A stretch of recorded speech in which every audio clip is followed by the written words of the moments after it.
Since the install of my metal brake lines, I just want to show you that you can see the front rotors are now actually getting some wear.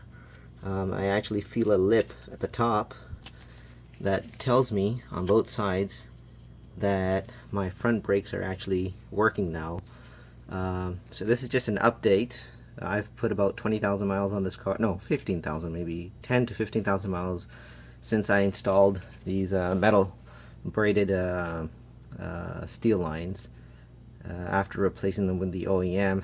This was the part that I had messed up, where I cut a little too far on the bracket, so I could use so I could get this thing in there. I ended up jerry-rigging it. It's still holding in fine. The line itself looks good.